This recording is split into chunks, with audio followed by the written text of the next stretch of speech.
We have observed in the last 20 years a very definite change in the relationships between the peoples of the earth. Probably the most dramatic change that we are able to notice is the relationship between Western culture and the total structure of humanity.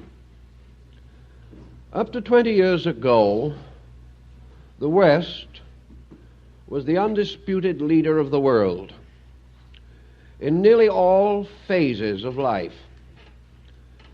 Western ways, Western thoughts, Western methods were copied, were regarded as the most advanced, and were almost universally admired. Now this has changed, and little by little, world conditions have eroded away the foundation of Western culture. While we do not like to emphasize this point or really think about it, we are faced with it, and we are in the embarrassing situation of gradually losing our supremacy in the various areas of man's thinking and living. Perhaps there is no area in which our supremacy was as deeply rooted or as strongly upheld as the area of religion. For nearly 2,000 years, we have assumed that our religion would ultimately convert the whole earth. We built upon this foundation. We psychologically sustained ourselves with the conviction that it was predestined and foreordained that our way of life would ultimately convert all other ways of life. There are many periods in our development when this could have been true, but in one way or another we seem to have lost a great deal of our spiritual leadership as well as our temporal leadership. One of the reasons, perhaps, for this difficulty is that the recent emergencies which have risen around the world have been equally disastrous to Western man and to Eastern man. The East, looking to the West, has not found that we were able to carry our own problem adequately. And the West, looking to the East, has come to the same conclusion. Most of the great monuments of culture, which were supposed to ensure the securities of peoples, have failed under the stress of present world conditions. It appears more, therefore, that we stand together, East, West, North, and South, in one dilemma. And up to the present moment, there does not appear to be any clear solution to this dilemma. And peoples of various cultures, observing their own and those of their neighbors, can no longer sense that somewhere there is an adequate leadership. The whole concept of cultural leadership has more or less disintegrated. It is therefore quite reasonable that peoples of other beliefs should follow the example which we set. We went out to bring to the whole world our good tidings of great joy. We brought them, and nobody seems to be very joyful about it, including the folks that brought them. Therefore, it is quite possible that we are now going to see something that we never lived to hope or expect to see namely that other people are going to try and save us. Now, this seems to be the last insult of a difficult generation. And in religion, this is particularly embarrassing, because we move from the commonplace to the utterly unique. Each religion feels its own curious and powerful uniqueness. Not long ago, I received some newspapers from Pakistan, where prominent educators and political leaders are gathering their resources to try and help us spiritually. We are assured at the present time that in various parts of the Asiatic hinterland, the most remote and we might say underprivileged regions of the earth, prayers for our salvation are going up to gods we do not even know the names of. Well, let's not reject these prayers. We are definitely in need of something, and maybe that is it. I remember Lowell Thomas bringing us the message of the Dalai Lama of Tibet, in which this young but rather brilliant and remarkable person has assured us that the prayers of Tibet are with us. I think we need them. Some way we need something that we do not currently find available. We are also receiving as much spiritual help as we are willing to take from Hinduism. And more missionaries of these beliefs are coming over into the wilderness of the West to try to sow some seeds of culture. 25 years ago, this would have been a rather humorous situation. We would have taken it very tolerantly, perhaps, because that, for the most part, is our way. But we would have regarded these missionaries leaving behind all that was solid, stable, secure, peaceful, to come into the desolate wilderness of Western civilization. We would have regarded them with amusement or pity. Today we do not know just how to regard them. And more of our people are being influenced by the messages that are coming to us from elsewhere. We also realize that a powerful counterstream continues to flow into areas which we can reach. But at the present time, most of the great missionary fields of 50 years ago are closed to us. These people are no longer being initiated into our concepts or our ways of life. It would then appear that there is a certain impasse that affects not only our industrial relationships, but our cultural and religious foundations. We are informed, for example, were in an article not long ago that if we make an invention today, the Japanese will improve on it and sell it back to us cheaper than we can produce it ourselves. We find foreign labor problems encroaching upon the American concept of work. Incidentally, this concept of work has been growing rather dim in the West. Work is at the present time a kind of an unhappy chore that we do not engage in unless it is absolutely necessary. So little by little, viewpoints change. And in the midst of this changing, shifting pattern of culture, we are somewhat amazed to find learned works appearing, careful research projects being set up by other people in other parts of the world to try to find out what is wrong with us. This diagnosis is not always entirely satisfying to our thinking, but the detached observer often comes to some very valuable conclusions.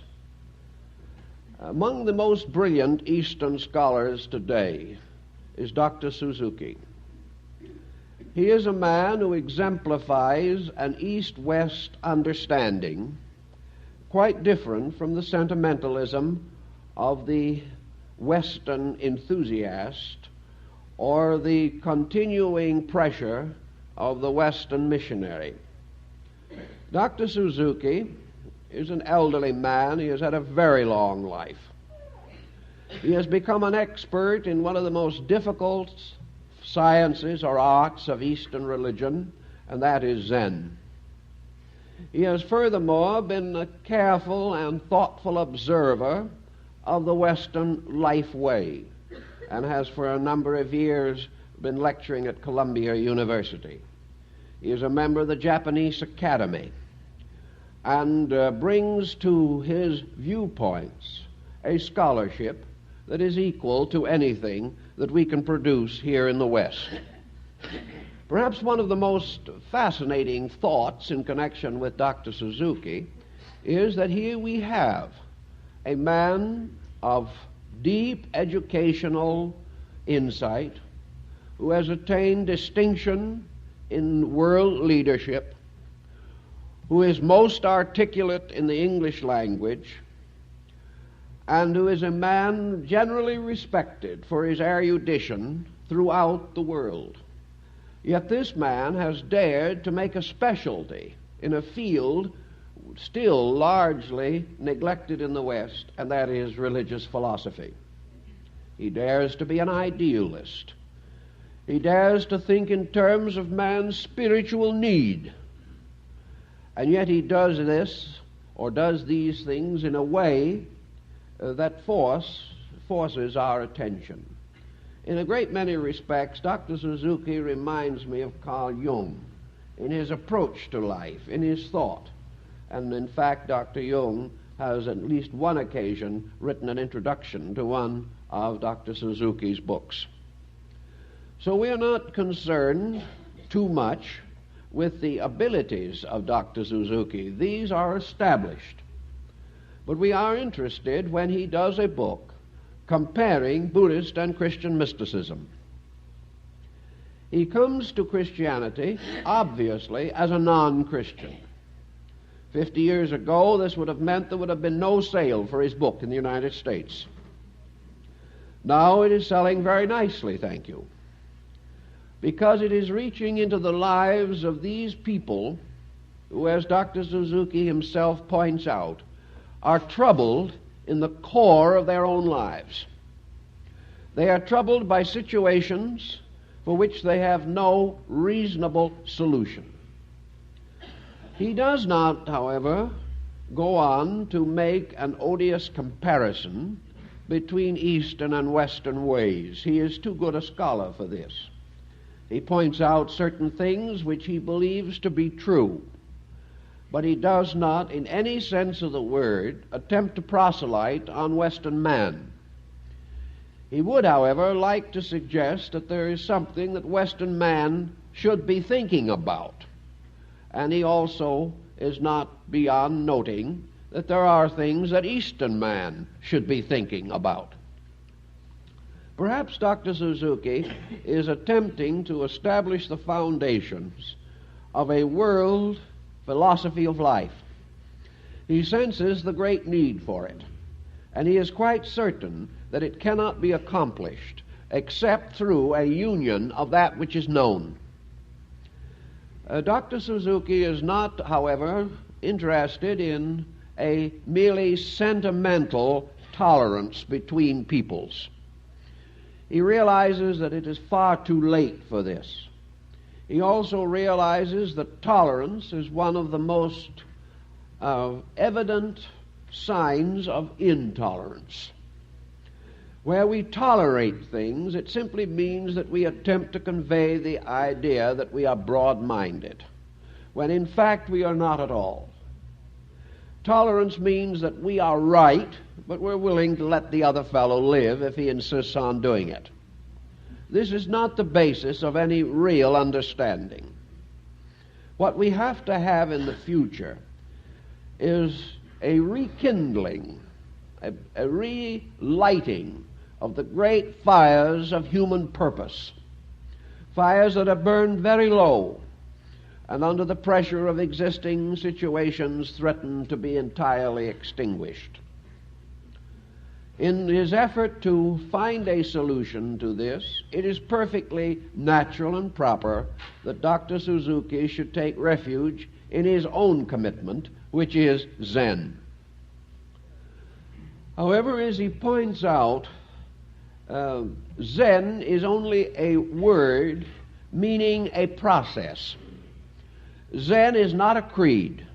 It is not a cult. Zen is an attitude.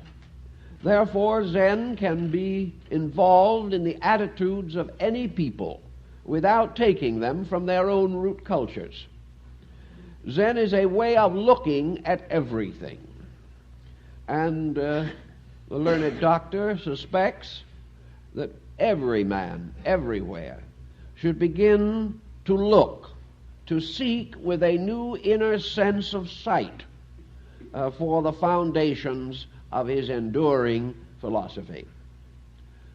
Dr. Suzuki expresses, therefore, considerable amazement, and this is a rather naive point of view, but profundity and naivete go together in Eastern thinking. The great wise people of the East have all been very childlike, and the same has largely been true of the most enlightened people of the West. Great depth of learning brings a gentle simplicity to living and comes gradually to simply ignore the confusions and complexities that might disturb the inner tranquility of life. So with rather a childish point of view in this respect, Dr. Suzuki made a discovery. He discovered that there were some mystics in the West who seemed to be pretty good exponents of Mahayana Buddhism. He is acknowledgedly surprised. It never has occurred to him, or did not, up to the time when he began to give this matter serious consideration, that the very roots of the solution to our problem are also in our own culture as well as in his, and that on a common ground we could achieve a great deal. In other words, if the East was true to its philosophy and the West was true to its philosophy, we would both be believing the same thing already. And this is a point which comes as a distinct shock to us, because we have never assumed that such a union was possible without conversion. In other words, either we had to be converted or they had to be converted. That both have already the roots of the solution in their own ways of life would perhaps astonish a good many pro-Western peoples. So in his studies of Western mysticism, Dr. Suzuki came upon a personality which we discussed here not long ago, and that was the great German mystic Meister Eckhart. He discovered in Eckhart a really kindred spirit. He realized that under the pressure of Western theology, this spirit could not unfold as rapidly or as easily or as smoothly as among Eastern mystics. But in Eckhart was a person who possessed insight. Eckhart was not only a mystic in the more sentimental meaning of the term, he was a mystic in the Zen sense. He was a mystic with a tremendous dynamic and with a very sharp sword of spiritual reality. And Dr. Suzuki quotes quite freely from the writings of Meister Eckhart in his establishment of an East-West concept of mysticism. Dr. Suzuki, pointing out the foundations of religion, brings several points into focus. First of all, if we think, as he says, of Eastern religion, whether we agree with it or not, whether we accept it or not. We are inclined to think of something serenely aloof, quietly detached. We do not think of Eastern religion in terms of great aggressive movements. We do not think of Eastern religion in terms of a militant revivalism. We cannot imagine in the East a phenomenon like that of Billy Graham. The Eastern mind just doesn't work that way. In the East, there are no sawdust trails, and there are very few indications of frightening a man into a state of grace. This is not an Eastern phenomenon. In the East, the tendency is to consider religion as quietude, religion as a very warm, peaceful search for value. Most of the images of Mahayana Buddhism, particularly in Japan, which is Dr. Suzuki's homeland, are either of a mild and pleasing nature, or else, if they have been inherited from some earlier East Indian source and still reserve or keep some of their gruffness or their apparent violence of appearance, the people themselves have long since interpreted all this violence out of them and regard the so-called grim and menacing images merely as the defenders of principles, or as man's own shadow, man's own darkness, leading him astray. Therefore, to the East, these images of a more gruesome appearance, at least, simply suggest man as the departer from truth, and truth in turn slowly but grimly but inevitably bringing man back again to the consideration of the great values of existence. So we are most inclined to think of Zen as old Daruma huddled in his cloak, meditating toward a blank wall, and also to assume with this posture that there is in Eastern religion something strangely negative. And this, of course, is our last refuge against being converted to something else. We have come to the conclusion that Eastern man simply is less active, less determined, less resourceful, less certain of his course and way, and is lacking in those admirable ambitions upon which we build career. Of course, we are beginning to doubt this apathy in our Japanese neighbors, who seem to be rolling up their sleeves and doing a remarkable job of a number of things under many limitations that we do not suffer from.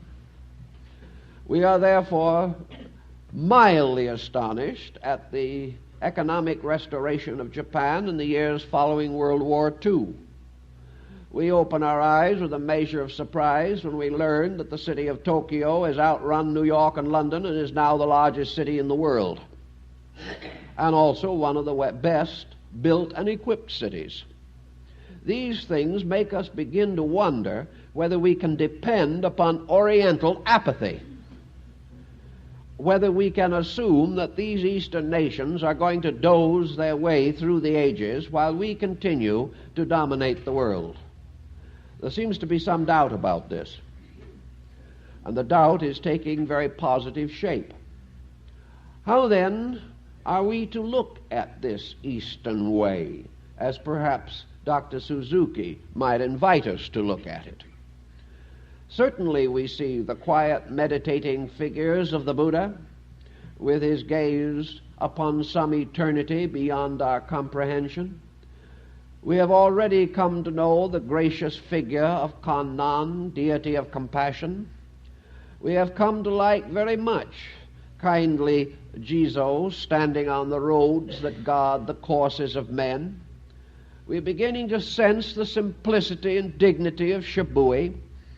we begin to think more and more of Japanese architecture, the simplicity of the Japanese home, the wonderful use of natural materials, and the perfect willingness of the Japanese intellectual to allow his home to sink into its environment rather than to make it stand out like a bandaged thumb on the landscape. These changes begin to mean quite a lot to us.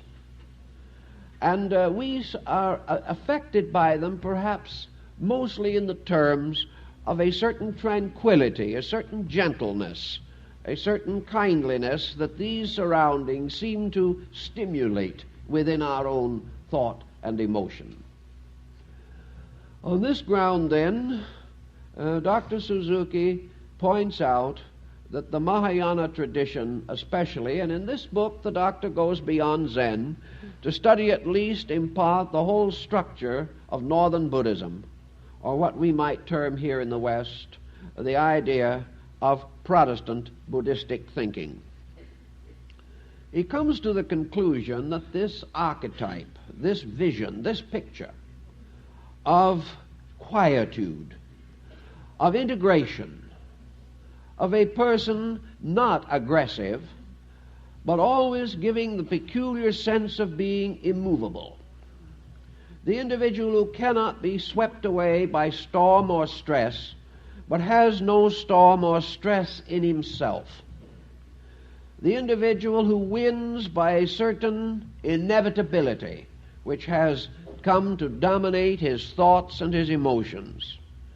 To Dr. Suzuki, this suggests perhaps something of the Buddhistic archetype, the Buddhistic thought, the pattern underlying the entire concept. And by contrast, he points out that our Western religions from the very beginning have been religions of stress. From the earliest period of our religious history in the West, religion has been fighting for survival against something. It fought against the Egyptians, it fought against the Assyrians, it fought against the Romans. And its entire early history is a history of struggle, of wandering in wilderness, of strife, and of a continual record of disobedience continually punished. A scholar has noted that this to a great degree is the story of the Old Testament, which is little more than an account of the wanderings of a people striving desperately to preserve their faith against tremendous external forces, and then later to protect their faith against the weaknesses and corruptions in their own natures. These points to Dr. Suzuki are somewhat distasteful. He is just not a man of that kind. Now, we may say that he's wrong, but the point that we are interested in making at the moment is, this is his viewpoint. With the rise of Christendom, the struggle went on. The earliest profane histories of Christianity deal with the martyrdom of Christians in the Circus Maximus, the struggle of the early faith to survive the mysteries and tragedies of an early pagan environment, and then gradually the struggle of the church to survive itself, to divide the heretics from its own ranks, and to continuously persecute these heretics. The church in turn being again and again persecuted itself, so that down through the ages comes a vision of Western religion, a religion of continual defensiveness, a defensiveness that has written into the subjective structure of our faith the militant orthodoxy which we know. This orthodoxy is not something that the individual seems to feel that he needs. This orthodoxy is an armament against a continual enemy, against the pressure of everything contrary to his faith. And gradually it has become an armament against the pressure of the very denominations of his own religion. Out of all this, then, has come the concept that when you look at the structure of Western religion, as perhaps Dr. Suzuki, as a non-Westerner, sitting rather quietly in his own bamboo grove, would look at it, he sees in the West not the quietude and composure of a deep, warm, continuing conviction of value. He sees in the West a continual striving, a symbol of Christianity associated from the beginning with suffering, with martyrdom, and with death, and the assumption that only through suffering, martyrdom, and death the final spiritual triumph can be achieved. I don't like to speak for Dr. Suzuki, but I would assume from his book that Dr. Suzuki is not convinced that this psychology of religion, based upon man achieving virtue by way of suffering alone, or dominantly suffering, by way of continuing self-denial through the abnegation of his own normal humanity and his tremendous dedication in terms of pain to a conviction. I do not think he feels that this is an adequate religious point of view.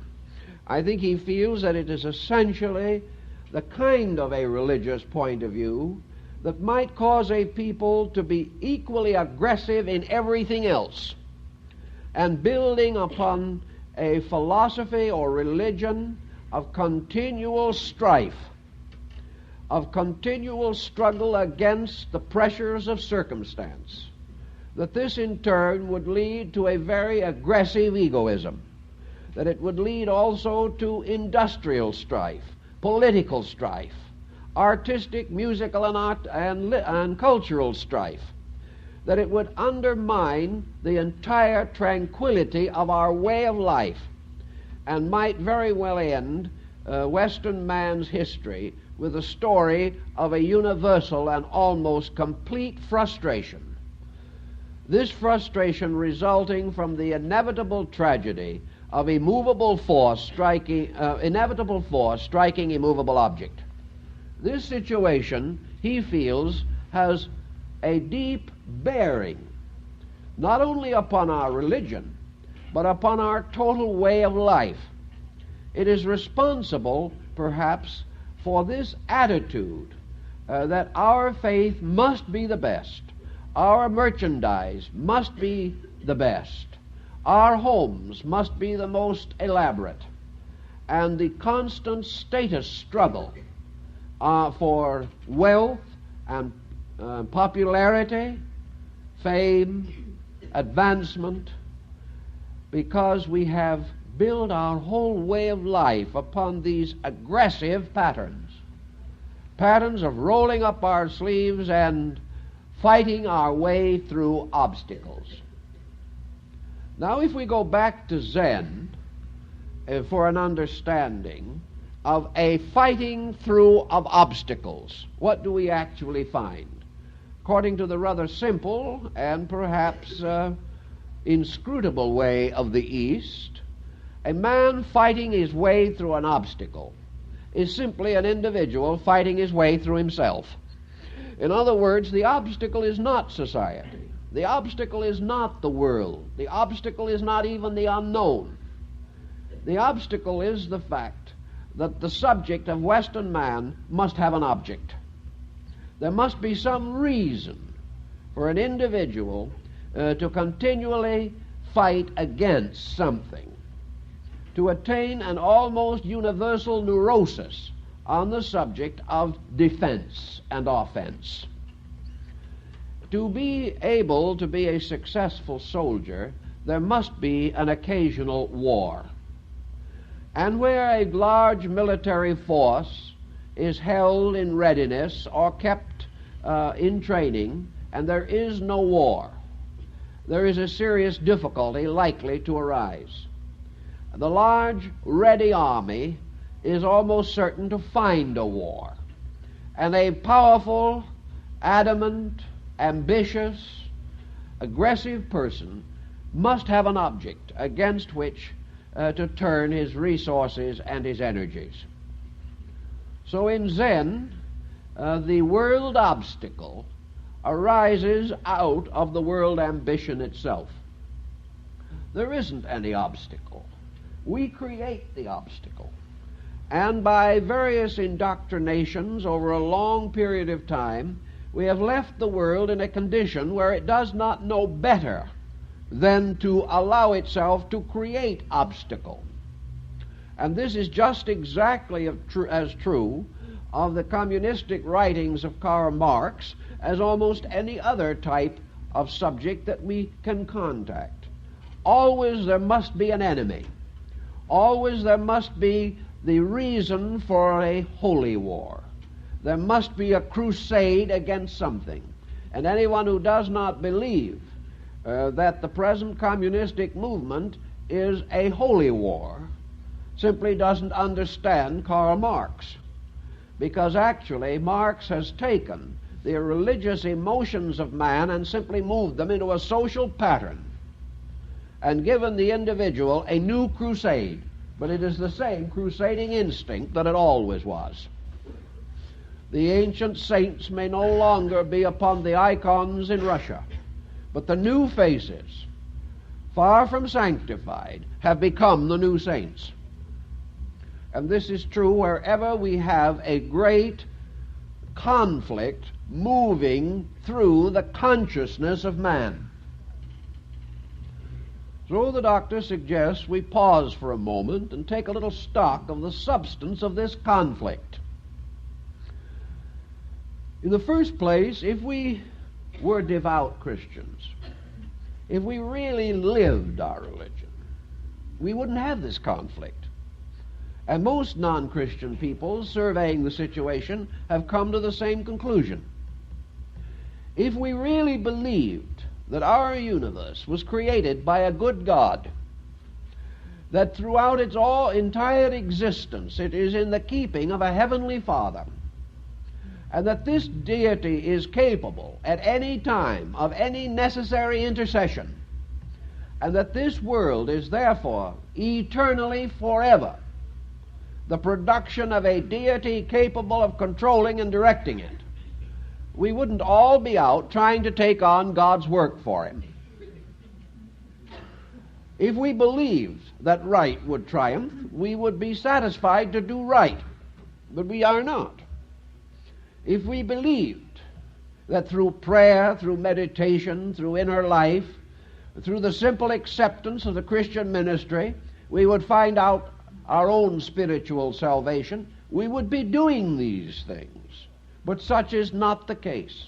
And out of the very core of Western Christianity has risen one of the most positive and dramatic agnosticisms and even atheisms in the world today. We're just not practicing what we preach. And the only answer can be that we do not believe it. We accept it, but we do not believe.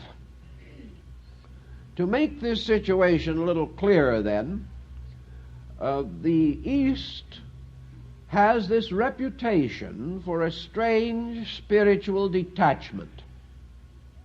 The West has a reputation in all corners of the world for a very strange material attachment. So we have two highly conflicting cultures, and each one points to the other as an example of that which must inevitably fail.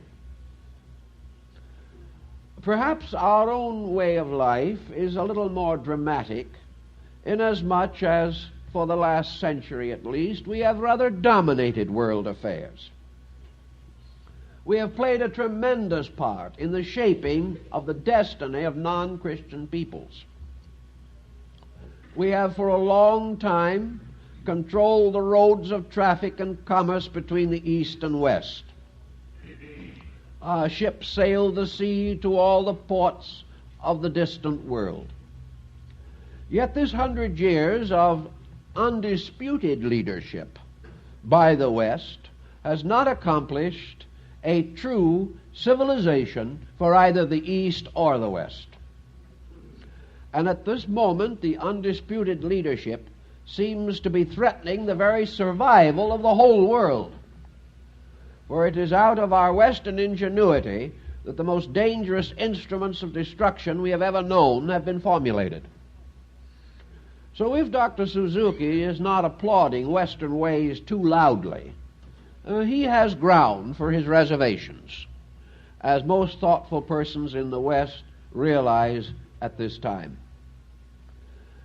This idea that we have that only by a continual active flow of libido can we get anywhere is beginning to sum up in the simple fact that this constant flow of libido is getting us somewhere, but not where we want to go. It is bringing us closer and closer to the brink of chaos. If then we recognize that many centuries of basically wrong orientation have produced nothing to justify themselves, that we have not attained any of the ends which we originally sought, and that we have gradually come to accept compromises, the most important compromise being the substitution of wealth for happiness. If these compromises in themselves are going stale, and if today we are producing a generation of peoples comparatively hopeless, without any principles, without any foundations to guide them, without any securities on which to build, it has now reached the point where our insecurity is beginning to threaten the security of other peoples, and where, just as surely as we view with alarm the spread of communism throughout the world, other non-communistic peoples with a devout desire to have some form of security are beginning to be alarmed at us, for they feel that our psychology of wealth at the expense of principle is as dangerous to ultimate survival as communism is. Either one of these solutions is less than a Chinaman's choice. Whichever way it goes, there is nothing ahead but trouble. Dr. Suzuki then brings out his own little story, that there is a level of thinking in all parts of the world, but perhaps this level is more available in two faiths, Buddhism and Christianity, than among the other more austere and more segregated beliefs. Buddhism, Muslimism, and Christianity are the three great international, interracial religions. They have broken through the various boundaries of race and caste to become powerful forces in the world as world beliefs. Therefore, the bringing together of these into some kind of an harmonious pattern could well be a determinant in the future of our world and our culture. Zen, to Dr. Suzuki, simply represents the gradual development of personal integration, an integration that does not lean upon externals, and an integration that is gradually cleansed of the tremendous ulterior forces which have a tendency to destroy the validity of works. You will remember that at the very beginning of Christianity, the Christian mystic was a more or less dedicated person. He was vowed to poverty. He was vowed to an unselfish life of dedication. He was not supposed to own things. He was never under any condition to use his faith as a means of improving his own estate. He was to recognize the importance of the words of Jesus, that the one who would be the greatest among us, let him be the servant of all. Christianity, in its deepest, most mystical sense, was a religion of service. It was a religion of sharing and of giving. It was a religion of modesty and of conscience. And it would protect its followers against many of the great vices of the Roman Empire and later of the medieval extravagance of Europe by requiring of these followers a very simple, monastic, detached way of life. Somewhere along the line, this simplicity was lost. Somewhere along the line, Christianity moved from a foundation of good works to an increasingly ambitious position in world affairs. Little by little, the glories of the church began to exceed the virtues of the church. And after a while, deeply involved in world politics, the church became itself a political instrument. It became a great accumulator of wealth. It began to take a greater and greater part in mundane affairs. It produced at one time a great many cardinals and great leaders who were never even priests or monks, but were simply political persons raised to the cardinal's red while still in their teens. This type of situation could not but undermine the simple purpose of religion, and to place the individual in a highly combative, highly aggressive relationship in which it became more and more necessary for him to be astute in statesmanship and less necessary that he be a virtuous human being. This has been the story all the way along. It might have been the story among Buddhist peoples also, had it not been that, generally speaking, they did not have the physical opportunities for such a rapid motion toward materialism. There is plenty of materialism in Asia today, but this is not going to solve Asia's problem any more than it has solved the problems of the Occident. And Dr. Suzuki is convinced that a few mystics like Buddha, Meister Eckhart, and the founders of the various Zen sects of Japan were very clear in giving us certain advice, certain suggestions, certain ways of thinking, which could be of the greatest value to us. Now, there is another point that we have to take into consideration at this stage in our thinking. If man was a permanent guest here, if he was going to remain on this earth with his present equipment and his present faculties and his present interests for 1,000 years even, or more generally 10,000 years, there might be some reason for the long-range strategy that he tries to build in a short-ranged life. If it was possible for a man to build a vast enterprise and to become master of wealth and authority in this world, and could then continue the advancement of his project indefinitely, there might be some more obvious reason for his tremendous aggressiveness. But what is his aggressiveness? It is really little more than a tempest in a teapot. That which he so aggressively accumulates, his descendants will, with equal aggressiveness, waste and spend. The empires which men build may not even survive them, and if so, soon become decadent.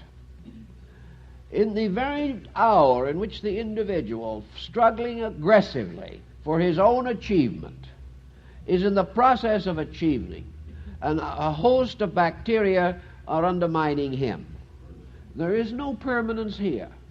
The path of ambition ended for Adolf Hitler in a bunker in Berlin, and it ended for Mussolini along a road in northern Italy. Regardless of the ambition, it is not capable of fulfillment.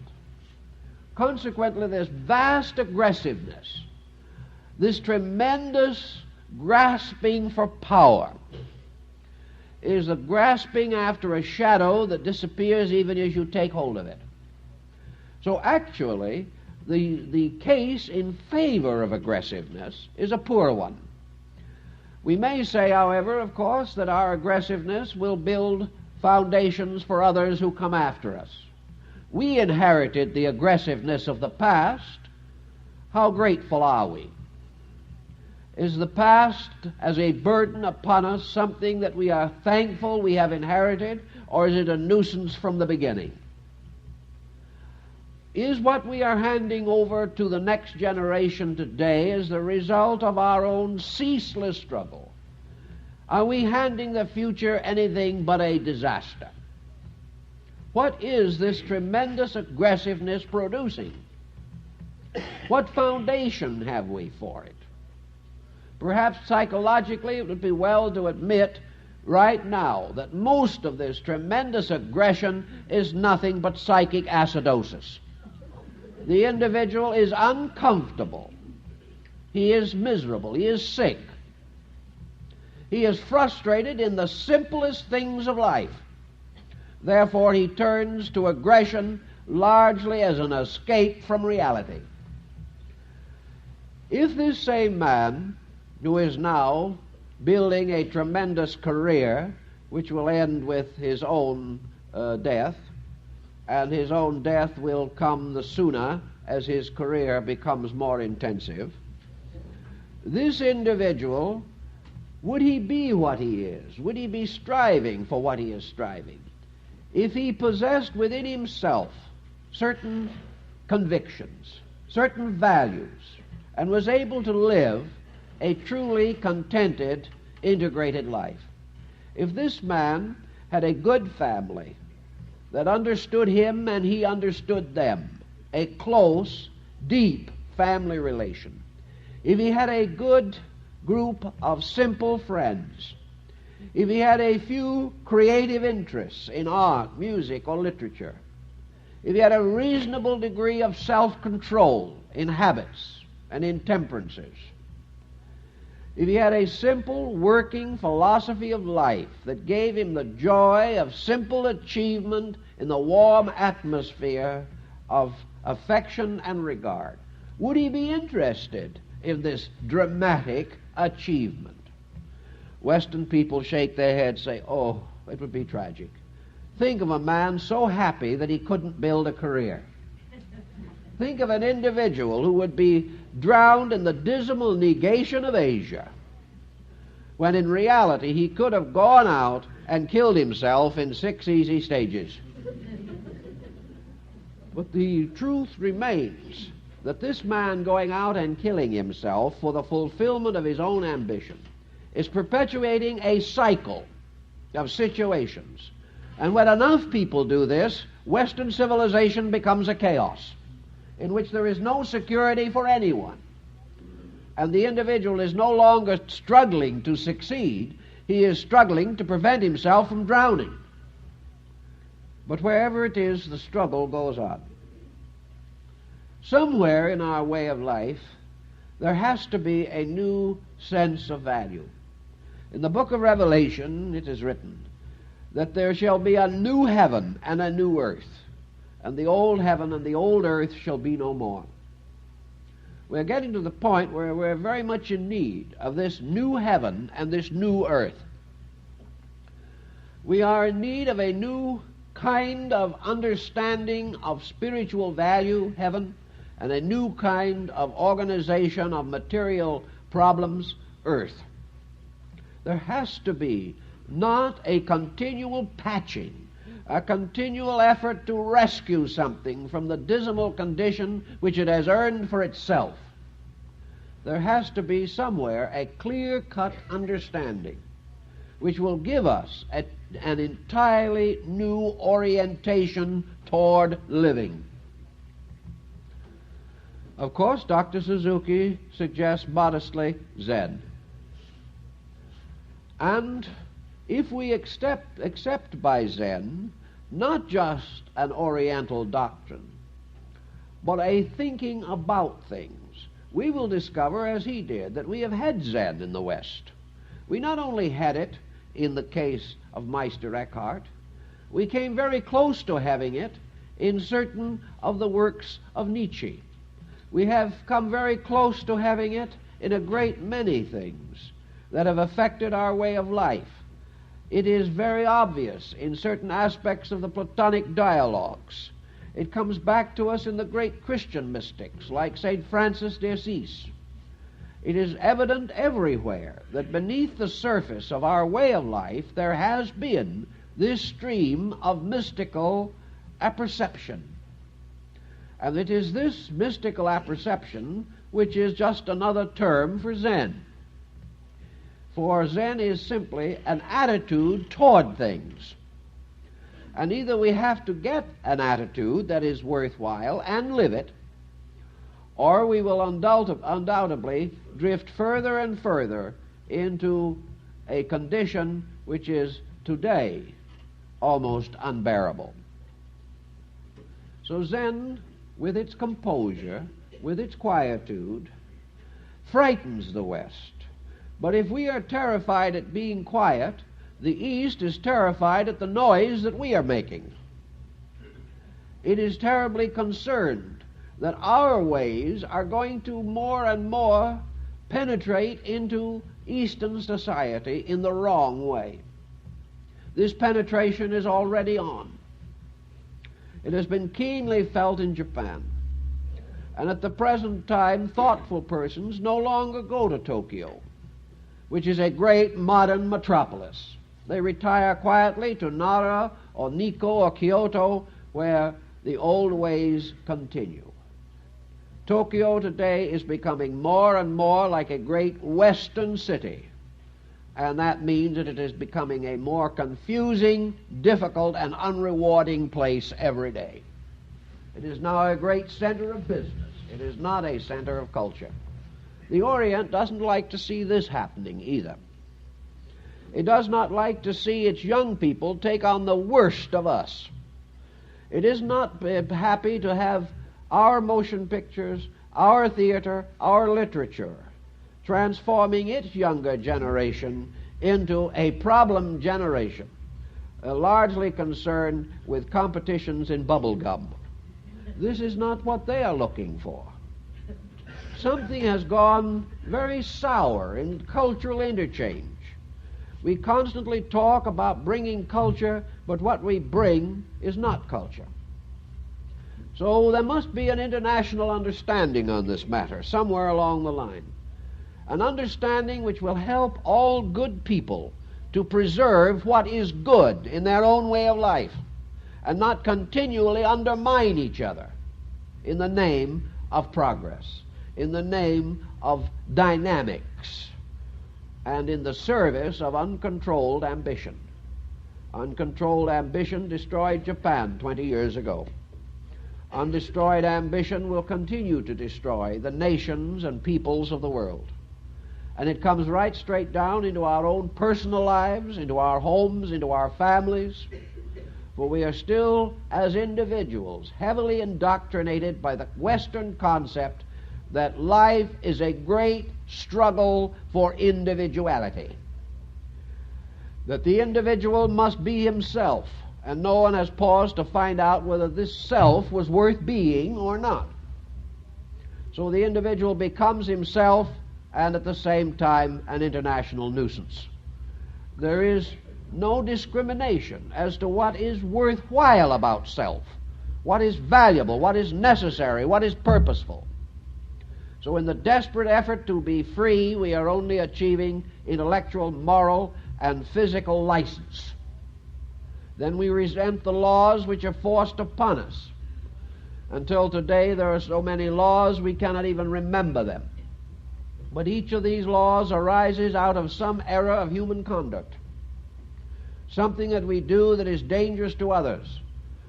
And laws must be passed to protect us from ourselves and each other. So Zen comes in with this very definite thinking taken from world mysticism. The individual has at the source and root of himself the only answer that he will ever know to his own problem. Man is not born a derelict. He is not shipwrecked before he comes into birth. nor is he born into a world whose misfortunes inevitably destroy his own rights of achievement. The individual is born into a world which he has the right to use, and according to our way of thinking, the right to abuse. And the most important thing in the life of every individual, also man has been given faculties and powers and energies with which to advance the proper destiny of himself, and in so doing to achieve the proper destiny for all men. The person is equipped to be a person. Yet in this struggle as we know it, these values are continuously lost in something that is not real and something that is not valuable. Today it would seem that the only solution to our problem is the final crash of a collapsing civilization. It seems as though we must come finally to this Götterdämmerung, this twilight of the gods, which in the old Nordic rites brought Valhalla, Asgard, and the three worlds down into a flaming oblivion, above which finally rose the tides of the eternal sea. It looks as though perhaps the only answer is that man must crash completely, that the world that he has built without any real thoughtfulness or without any real attentiveness to the consequences of his own actions must ultimately bring him down in common ruin before he will accept the simple fact. Of all stubbornness, this is the most aggressive and dangerous kind. It is perhaps only in this way that the new heaven and the new earth can come about. No one seems to have the courage or the strength to break away from the existing pattern. Yet this break is not the terrible stress that we think it is. It takes much more ill-guided courage to continue to make the mistakes than it would to stop. Yet we do not seem to have even enough self-control left to stop the process of hurting ourselves. And this applies to the individual. A large part of our daily conduct is simply making us miserable. But we haven't the courage to stop doing what hurts us.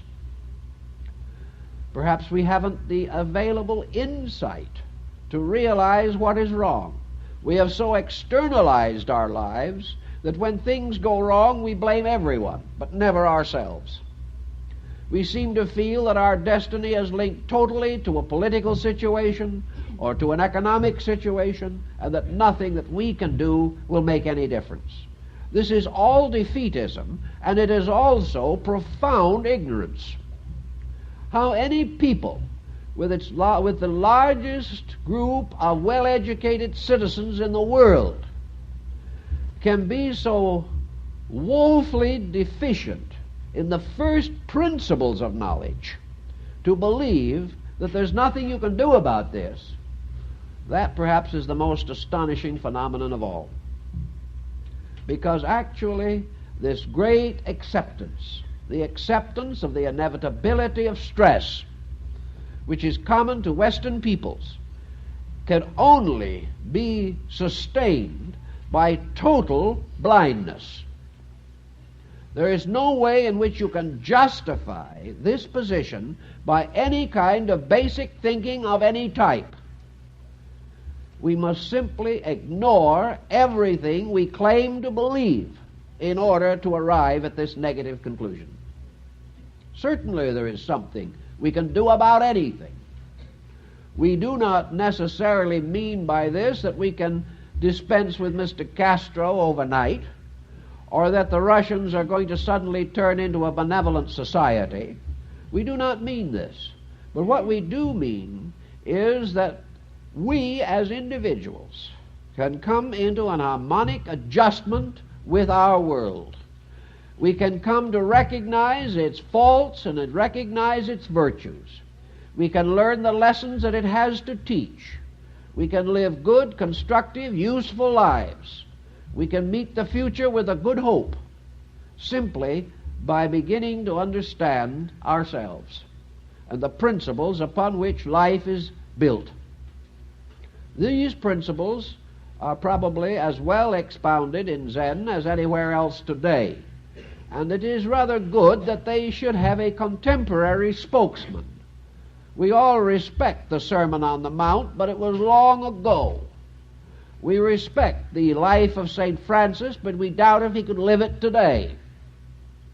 We respect the philosophy of Meister Eckhart, but not one American in a million has ever heard of him.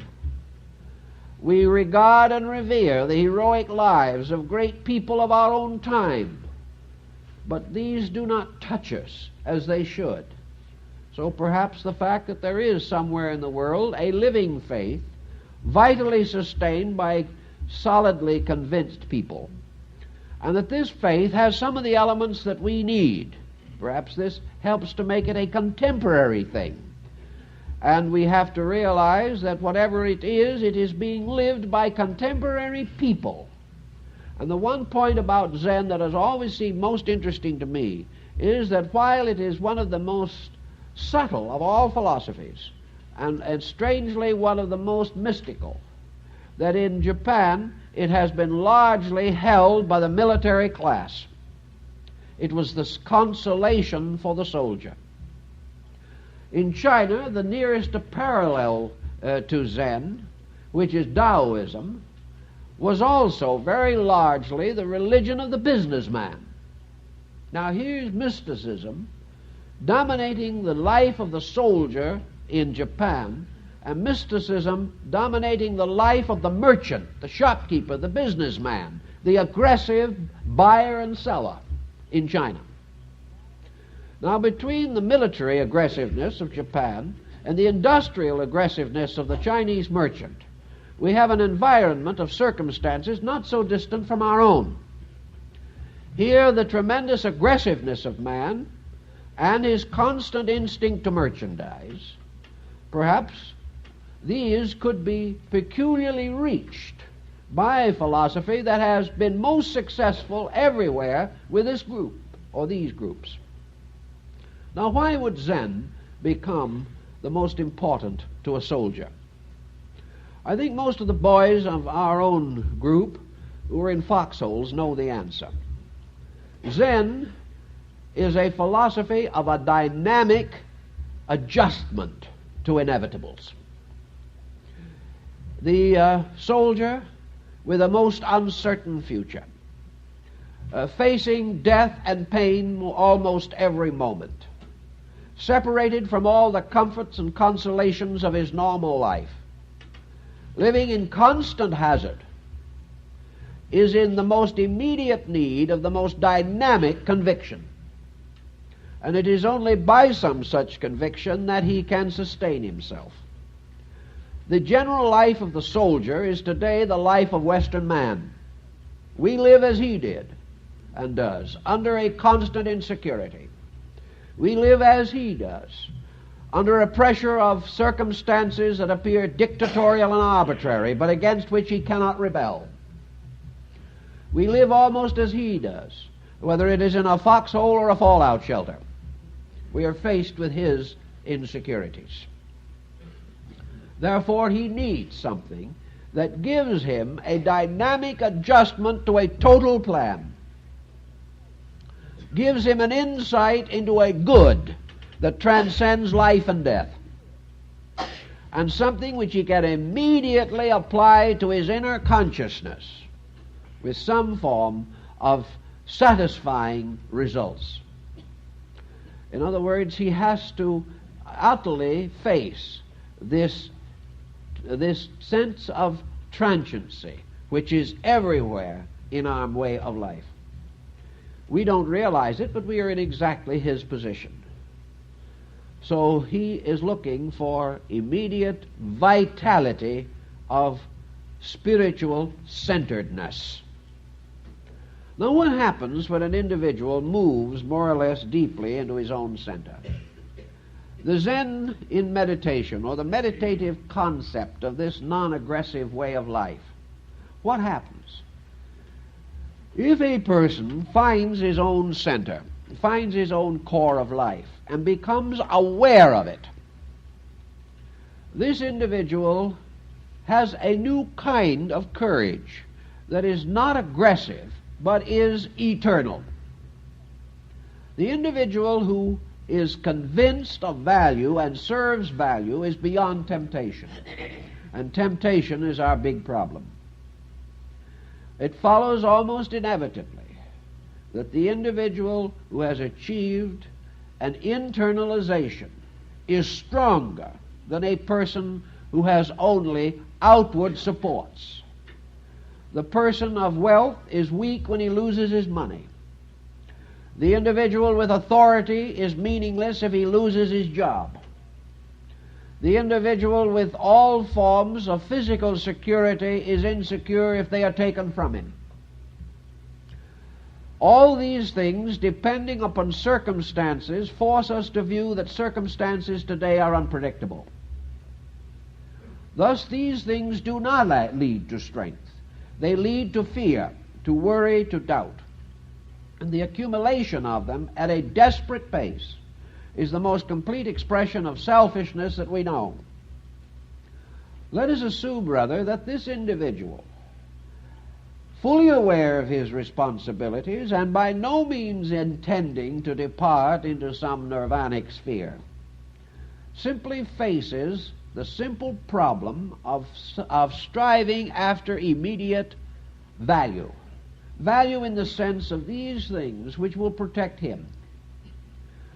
How much less man could earn and how much more he would have if he did not have to spend most of what he makes correcting his own mistakes. How much better off we would be if the national health improved 50 or 75%. How much more money would we have if we did not have to constantly seek medication and psychological help for problems we should never have. These things strike right at the very core of Zen. So let us think for a moment how we could apply this to our own immediate problem. Let us take the Zen attitude of absolute nihilism for a second. Let us admit that this whole existence that we know is nothing but an extension of our own faculties, that it is nothing but our own thoughts and emotions fashioning out of substances around us merely the likeness of our own intensities, that these goblins, whether they be mystical, psychological, political, or economic, are simply demons created out of our own fear, out of our own ignorance, out of our own selfishness. If we would simply stop at some moment energizing and vitalizing phantoms that have no existence whatever, we might have a little time to examine facts. The facts of life are very simple. Perhaps it is an oversimplification to use Bernard Shaw's remark, man is born, man suffers, and man dies. But this is perhaps the most substantial definition that we have of life. Outside of these facts, man has to create his life. He has to create within the pattern of inevitables. He has to create these things which will be most suitable to his own needs and add the greatest amount to his own serenity of spirit. If he worked with these problems collectively and individually, he probably would have no wars. But he cannot quite energize his own consciousness in these respects. He waits for other people to do it. Well, during the World War II, we had an epidemic of limitations and restrictions on various commodities, including gasoline, and it became a popular slogan, "Is this trip necessary?" There is something Zen in this particular pause that could very well refresh and also eliminate an unnecessary trip. Today, when we look at life and look at the things that we do, are these things necessary? And what constitutes necessity? Necessity is not justified by a blind impulse within ourselves to do these things. Necessity is not based upon the fact that other people do them. Necessity is only based upon one factor alone, that through the doing of them, something of permanent value is achieved. There is a reason to read a good book if we learn from it. There is a reason to live with great art if it enriches our souls. But there must be a good come out of anything, or it is not necessary. On this basis alone, we'd simplify life 50%. Each person who takes upon himself something of integration gains a quietude that enables him to act from himself instead of from pressure. This is one of the secrets of Zen. In Zen, there is always time to do things graciously, to do things beautifully, and to do things in a kindly way. This pause, this element of the sudden discovery of time, reminds us that our whole concept of time is our own also. That this rushing from here to there is not a concept of real time, but that time is something we have to win back from the pressures of our own personality. But that until man takes time to consider, time to think, time to analyze his words before he speaks them, time for gracious and kindly things, time for understanding and family and friends, until man rescues this time, what has he? Zen says that he has to have this. For the last 50 years we have been creating conveniences to free man so that he would have more time. But because of his own internal nature, this time has become a menacing force in his life, and he must waste it as rapidly as he can because he cannot live with it. Zen would move into these things. In many respects, Zen is perhaps the most advanced psychology we know today. For it is the only psychology that we do know that will go to the root of human character and simply say, this has to be done. It is not a matter of adjusting man to his world. It is the problem of adjusting man to himself. And the individual who to himself is true cannot then be false to any man. And it is to find this trueness. It must be found in quietude, in relaxation, and in integration. It must come through the simplification of life. It must come through the individual gradually manifesting from within himself the beauty that is there, rather than allowing his psychic toxins to surround his life with impossible situations. The individual who has achieved this core integration is practically indestructible. Not only that, but his pressures will always be in the direction of the common needs.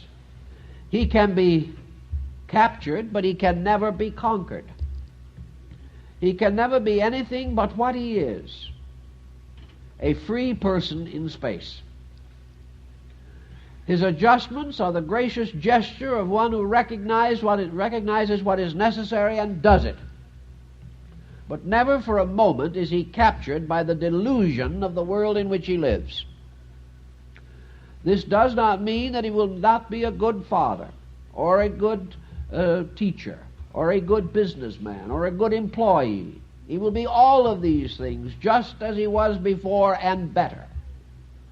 As a parent, he will have the time, the insight to watch and lead his family constructively. As a friend, he will be a true friend without ulterior motive. And as an employee, he will give an honest day's work. These things are fundamental. Without these things, we have no religion. And when we begin to practice the motion of consciousness from within ourselves, realizing a divine life abiding in us, we do not need any other religion. The problem is to get our spiritual insight into action. And before we can, we have to clarify it. And the only way we can clarify it is quietly experience through the illusions of matter and become dynamically aware of this tremendous eternity that is within us. Then thinking in terms of that which is our true self, that which is our inevitable self, that which is the being with which we must live, not now but forever, we can then begin to put our material affairs in order, rendering unto Caesar the things that are Caesar's, but not rendering unto Caesar the things that are God's. That we will do all things as well as we can and better every day, but we will not create false allegiances either in our personal thinking or in our collective careers. We will weigh everything and cling to that which is good. But to do this, we have to have quietude. We have to be able to sit down and examine value, to understand, to search, to feel, to experience, to know, and to put the wonderful experiences of the inner life above the confusion and crashing of outer existence. So Zen simply tells us that it's time to sit down, be quiet, and find out what the universe wants of man. And that unless we do this, we are going to be in trouble. And it doesn't make any difference whether we're in the East or West. We're still going to be in trouble. And it doesn't make any difference whether we overwhelm communism or communism overwhelms us. Communism is just another name for the eternal adversary that must always arise as long as man's own conduct is inadequate. When we ruin the world, something comes along. It is not the thing that is coming that is the true cause of our problem. The cause of our problem is that we have permitted the world to get into such a condition that these violent situations arise. The answer is to prevent them by having a world that is already in order, having a life that is already in order, so that comes what will, we are still able to face it with understanding, integrity, and insight.